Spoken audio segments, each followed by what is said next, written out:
Greetings, Starstormers, and welcome to the first ever Starstorm Returns Dev Thoughts. I'm Battery, one of the programmers for the mods, coming with an unfortunately low mic quality to walk you through the dev thoughts we have for the 0.1 release of Starstorm Returns. We intend for these dev thoughts to accompany each big update and sort of give insight into the content contained within, alongside acting as a medium for the team to share information about the mod's future. These dev thoughts are going to be released alongside the mod's 0.1 release on Thunderstore, which we hope you will thoroughly enjoy.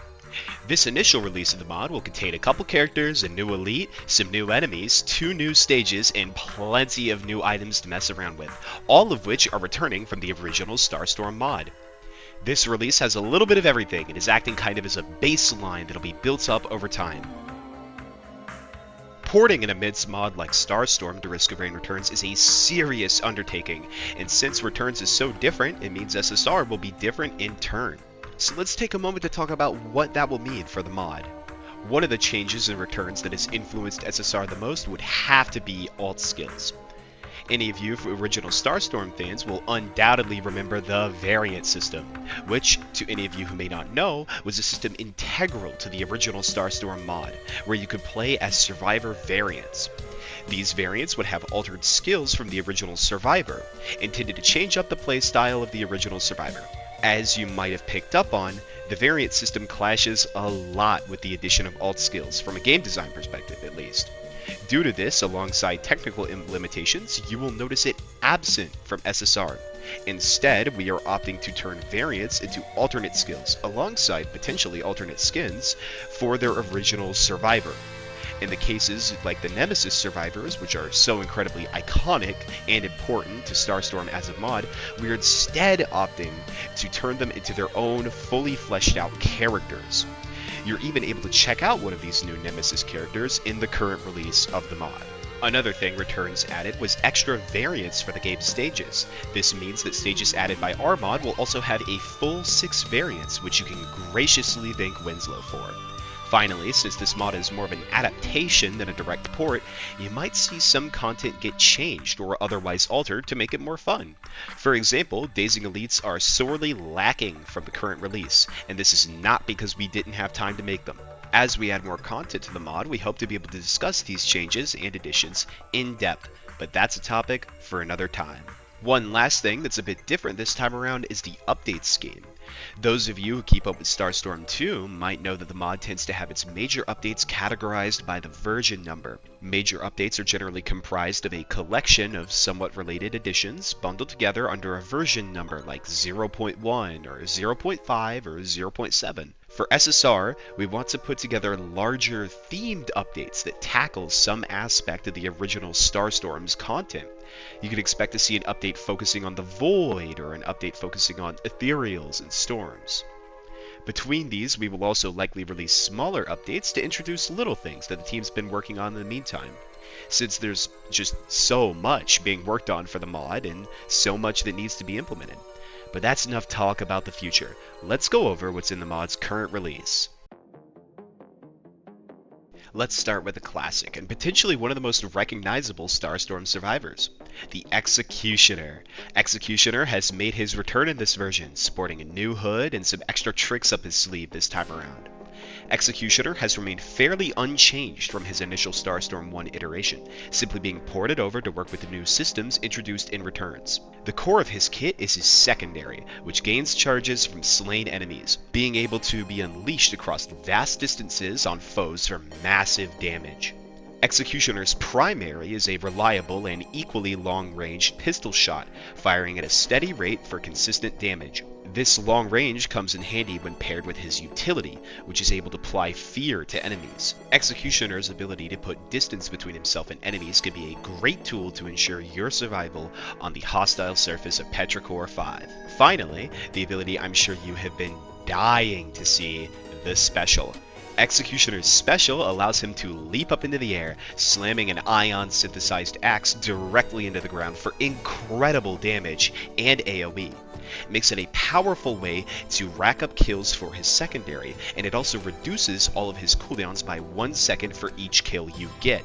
Though, that's not all Executioner has packing in the special department this time around.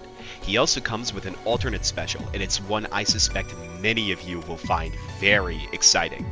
With this ability, Executioner throws his axe outward at a curved trajectory, dealing massive damage to anything caught in its path. Furthermore, this ability deals double damage to enemies afflicted with the Fear debuff. Although it is a lot harder to properly utilize than its default counterpart, this ability offers genuinely ludicrous damage potential if utilized properly. And with that, we can move on to the next character added in this version. If there's one character more iconic to Starstorm, it's the titular Nemando himself. Nemesis Commando has been adapted into a fully fledged character now, sporting a fully original kit, no longer borrowing any of his skills from his original counterpart. His primary is unchanged from its original concept, simply being a sword slash that applies the wound debuff. This debuff causes any enemy afflicted to take 50% more damage, and in many ways is the core of Nemesis Commando's new kit. His secondary, however, is completely new. Say hello to Single Tap, a single pistol shot with 4 stocks, able to be unloaded incredibly quickly into any unsuspecting combatants, allowing for vast damage across very good ranges. This skill is great at dealing high damage to wounded targets, however, it needs to recharge, which can be alleviated by Nemesis Commando's new Utilities skill. Nemesis Commando's Utility skill is a short roll with 2 charges, and rolls replenish 2 charges of Single Tap. This skill is what enables a lot of Nemesis Commando's hit and run playstyle, allowing him to quickly get in and or out of combat situations. Additionally, if you prefer a bit more of a classic feel to your Nemando, consider his alternate secondary, Distant Gash. This ability allows Nemesis Commando to unleash a piercing slash projectile, similar to his original secondary from Starstorm 1. This projectile travels through any enemies it hits, dealing a small amount of damage and inflicting wound across a great area. Finally, now that the rest of his kit is out of the way, let's discuss his specials. Nemesis Commando has a default and alternate special, both original to Starstorm Returns. His default special is Flush Out, a grenade toss which can be held to cause the grenade to explode sooner. The grenade inherits Nemesis Commando's momentum and deals significant damage in an area when exploding. It can end up packing a serious punch in wounded crowds. Nemesis Commando's alternate special, Devastator, is a single rocket launcher shot, dealing incredible damage to the first target it hits at the cost of Flush Out's AoE. Both of the specials can dish out vast amounts of damage when utilized properly, and allow Nemesis Commando to be equipped for a vast array of deadly combat scenarios on planet Petrichor. Now let's turn our attention to more of the unsavory characters in the mod. Currently, in this version, Exploders and Mimics have made their return, and Mimics have been given some changes to make them a bit more pleasant than before. You might notice they look a bit more suspicious than usual. Poison Elites have also made their return. They behave similarly to before, dealing damage over time to anyone unfortunate enough to get hit by them, as well as leaving an awful miasma in their wake.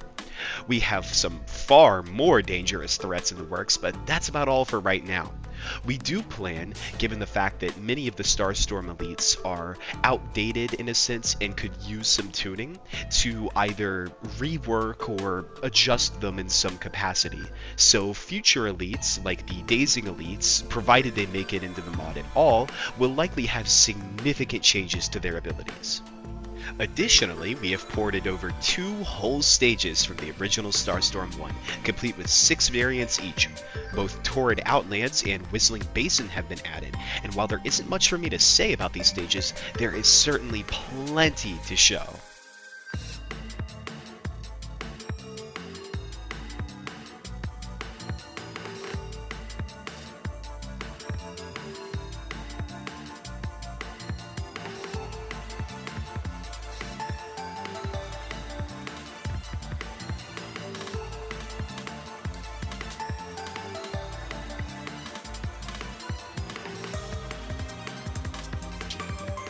And finally, we have items. There are 23 items in this first version, ranging from some simpler ones to some ones with far more intricate effects.